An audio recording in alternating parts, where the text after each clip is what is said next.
Try not to embarrass us in court, dear, Mom whispered, smoothing an imaginary wrinkle off my sleeve like she owned the fabric, and me. Dad added, almost cheerfully, when the numbers are read, don't fidget. It makes you look ungrateful. Cameras catch everything. Their laughter was soft, genteel, the kind rich people practice in mirrors. It slid over my skin like cold rain. I told myself to breathe. To keep the tremor out of my hands. To remember why I was here at all, why the ache behind my ribs had a name and a date stamped on it. Loss has a sound. It's the clink of metal frames when you pack your grandmother's glasses into a box, the hush that follows when no one says her prayers out loud. Everyone, my name is Delaney Rhodes. I grew up in houses where doors closed like decisions, crisp, final, never revisited. My parents taught me early which forks go with which courses, which smiles buy favors, which silences hide debts. They taught me how to be useful to their image, and invisible to their plans. We sat in the probate courtroom beneath lights that hummed like bees. Varnished benches. The faint citrus of furniture polish. A microphone stood at the clerk's desk like a thin-necked bird. My parents entered the way some people step onto carpets with their names woven in gold, slow, sure, admired by no one who mattered, worshipped by themselves. They nodded to distant acquaintances as if receiving tributes. Royalty in borrowed crowns. Dad leaned close, breath mint and arrogance. 6.85 million, he murmured, savoring each digit. Not bad for a woman who thought arugula was spinach. He meant my grandmother. The woman who taught me to tie my shoes, then loosen my grip on things that hurt. Mom's pearls clicked as she crossed her arms. We'll take care of everything, she said, the way people say we when they mean me. The judge's robe whispered as he sat. A shuffle of papers, the gentle crack of a spine opening, my grandmother's will, a book about to read us. I felt the wooden bench press a line into the backs of my knees, anchoring me. Across the aisle, a cousin I barely knew gave me a once-over and looked away, already rehearsing how to congratulate my parents. The clerk announced the case. The judge lifted his eyes. Silence poured into the room like smoke, curling around our throats. He turned to page 3. As per clause 12. The air thinned. Mom's smile tightened, then froze. Dad's fingers flexed on the pew. A single dust mote hung between us, bright as a small truth refusing to fall. The judge's voice was calm, almost kind. As per clause 12, the estate, valued at $6,850,000, is to be transferred in full to the legal guardian and sole heir, Ms. Delaney Rhodes. The words didn't echo. They landed. Heavy. Final. For a moment, no one breathed. Then Mom's perfume, sharp jasmine and disbelief, cut through the air. Excuse me, she said, rising halfway from her chair. There must be a misprint. Dad's jaw worked like he was chewing glass. This is absurd. She's our daughter. That money belongs to us. The judge didn't even look up. It says here, Mrs. Rhodes, that your mother explicitly stated her wish. Delaney will inherit all I have because she was the only one who stayed. Because she was the only one who stayed. I felt the tremor finally break free in my hands. I remembered those nights, the hospital hallways, the way Grandma's skin felt papery but warm. The sound of the TV always tuned too loud because silence made her sad. The meals I cooked that no one thanked me for. The months my parents never visited. They visited now. For numbers, not for love. Mom's voice cracked. We supported her for years. This can't be legal. The judge turned a page. It is. Dad leaned toward me, face red and trembling. Fix this, Delaney. You'll regret humiliating us. Humiliating them? A slow calm washed over me, the kind that comes after a storm realizes it's over. I looked at him, at both of them, and finally said the thing I'd swallowed for a lifetime. You taught me how to hide pain. Maybe that's why you never saw mine. Their eyes flickered, not with guilt but confusion. They had no map for empathy. When the gavel struck, it was more than a sound. It was a door closing, on every version of me that once begged to be chosen. Outside, reporters waited. Cameras flashed. My parents walked past them like ghosts wearing designer armor. I didn't follow. I just watched their reflections fade in the courthouse glass, and smiled. Outside the courthouse, the wind tangled my hair like it wanted to carry the moment away. I didn't let it. I stood still, letting the noise swirl, reporters shouting questions, microphones shoved forward, the hum of cars passing like indifferent witnesses. My parents moved fast, faces stiff, their public masks cracked at the edges. Mom hissed over her shoulder, "Don't you dare talk to them. We'll handle this privately." But the cameras already caught her glare, the tremor in her lips. It was poetic, the woman who built her life on appearances finally losing control of one. When they drove off in their black sedan, silence found me again. I opened my phone and saw Grandma's last text, still pinned at the top. "Don't let them rewrite your kindness into weakness, my girl." I didn't reply back then. Now, I whispered to the wind, "I won't." Back home, the air felt different. The portraits in the hallway seemed to look down with new judgment, as if realizing I wasn't part of their quiet dynasty anymore. I was the disruption. My phone buzzed, 13 missed calls. All from Mom. Then a message. "Mom, you embarrassed your father. We can still fix this if you sign over the property. It's only fair." "Dad, don't make us take this legally. You know we'll win." I stared at their words until the screen dimmed. Fair. That was their favorite word, their weapon disguised as logic. I typed slowly, thumbs steady. "Emmy, Grandma's lawyer already transferred the deeds. Fair is finally fair." For a long time, there was no reply. Then, just one message came in. From Dad. "You'll regret crossing your own blood." I didn't answer. Instead, I opened the old jewelry box Grandma left me. Inside, a silver locket shaped like a teardrop. It clicked open with a sound that felt like memory. Inside was a folded note. "The house will show you everything you need to know." My pulse quickened. I didn't understand, not yet. But that night, I decided to move in. And that's when the silence began to whisper back. The first night in Grandma's house felt like stepping into her heartbeat. Every corner carried her scent, lavender and old books.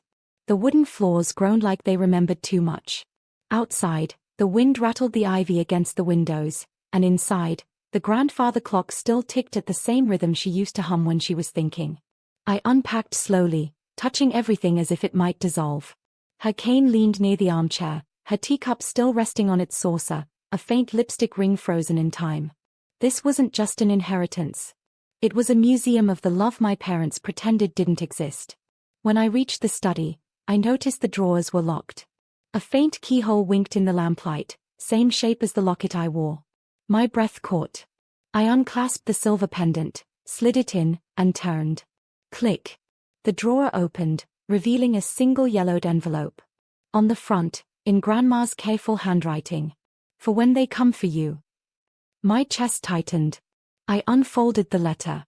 "Delaney, if you're reading this, they've already tried to take what isn't theirs. I've kept proof, everything they did with my accounts, the forged signatures, the property transfers under false names. I didn't confront them. I left the truth for you. My lawyer knows. He'll find you when the time is right." I sank onto the chair, pulse hammering.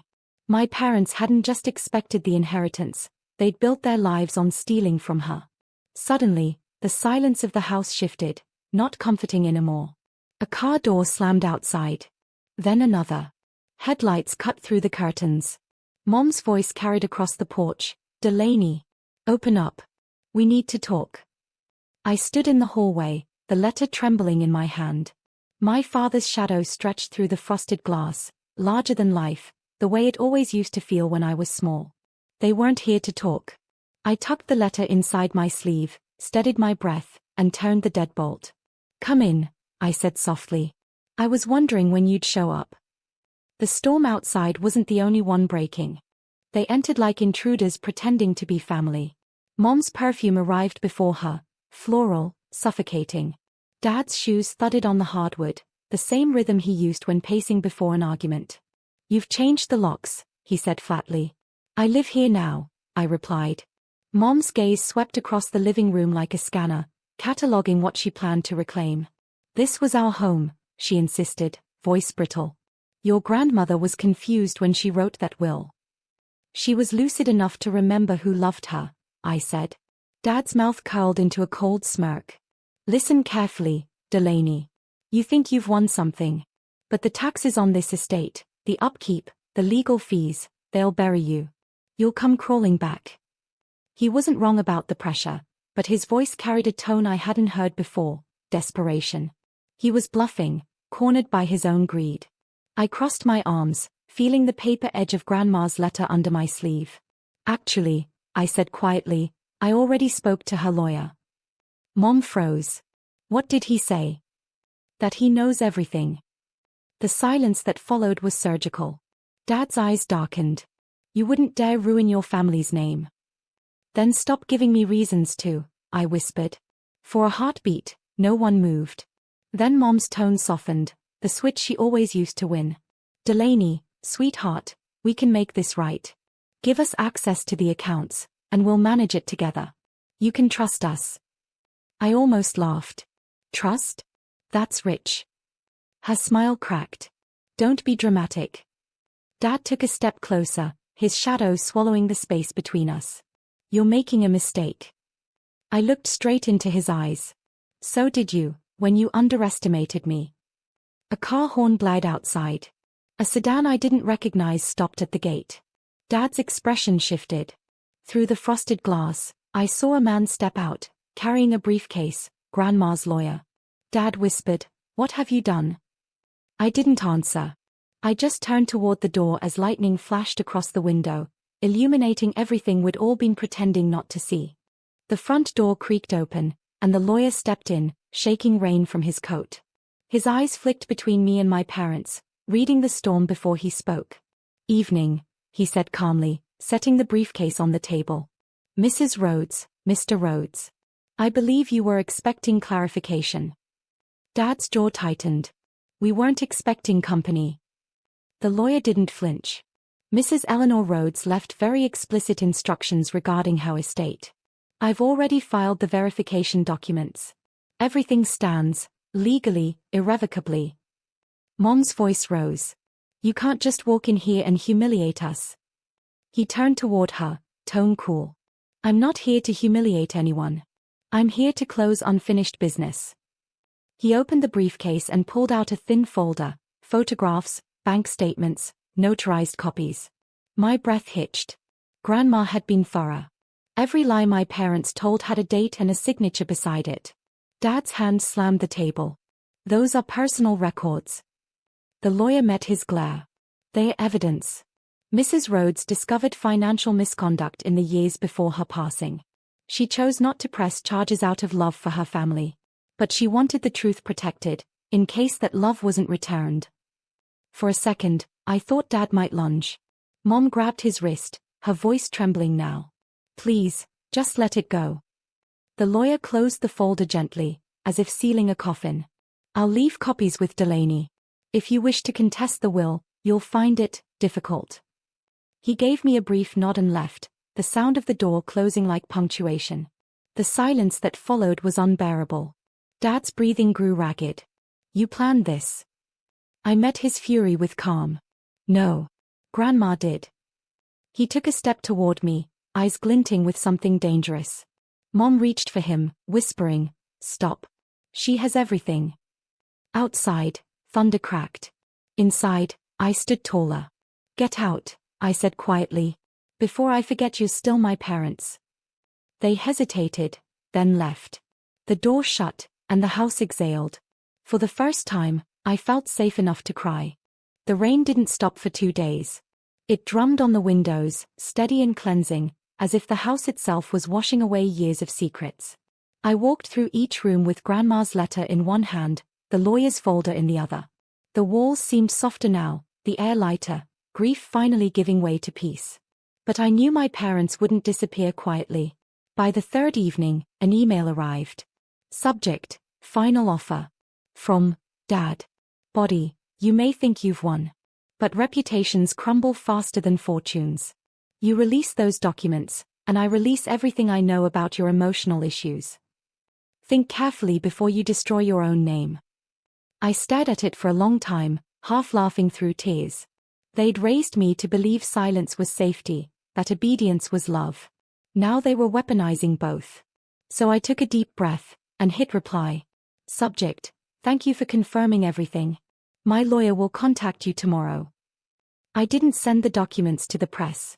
I sent them to the board of trustees where my father worked, and to the foundation my mother chaired, both of which my grandmother had quietly donated to. By morning, my phone lit up with news alerts. Rhodes' family investigation launched. The photo attached made my stomach twist. My parents leaving their house, faces pale, refusing to answer questions. I didn't feel triumphant. I felt released. Later that day, I walked out to Grandma's garden. The rain had stopped, and the air smelled like soil and beginnings. A robin hopped across the stone path, her favorite bird. I knelt, pressing my palm against the damp earth. I did what you couldn't, I whispered. I told the truth. The wind stirred the wind chime she'd hung outside her window, 3 soft notes that felt like an answer. Inside, the house phone rang. It was the lawyer again.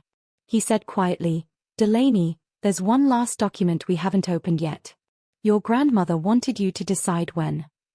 I froze, heart pounding. "What document?" He paused. "The one labeled redemption." The next morning, the lawyer arrived with a small wooden box. It was old, carved with ivy patterns that matched the ones outside Grandma's window. He placed it gently on the dining table, the same one she used for Sunday breakfasts and birthday candles. "This," he said softly, "was meant for you alone." She called it redemption. My hands trembled as I opened the latch. Inside lay 2 envelopes, one with my name, one with my parents', and beneath them, a small silver key. I opened mine first. "Delaney, you have already redeemed what was broken, not with revenge, but with truth. I've seen enough in my years to know that justice doesn't roar, it whispers. Use the key only when you're ready to forgive, not before. You'll know where it belongs." I looked down at the key, ornate, delicate, faintly familiar. And then it hit me. The old cedar chest in the attic. Upstairs, the air smelled of dust and time. I found the chest tucked beneath a quilt, the lock still intact. When the key turned, the hinges sighed open. Inside were dozens of family photographs, not the posed ones my parents displayed, but real ones. Grandma laughing with flour on her cheek, Dad as a boy clutching a puppy, Mom holding me as a baby before the frost set in her smile. Tucked among them was a note in Grandma's looping script. "These were the moments before pride took over. Someday, I hope you'll remind them who they were." That evening, I mailed the second envelope to my parents. No threats. No gloating. Just the photographs, proof that love once lived here, too. Weeks passed. The investigation silenced them publicly, but privately, they reached out, not with anger this time, but with apology. Broken, hesitant words. I didn't answer right away. I visited Grandma's grave instead. "I think you were right," I whispered. "Justice doesn't need noise. It just needs light." The wind moved gently through the grass. Somewhere, a robin sang. And for the first time in my life, I felt free.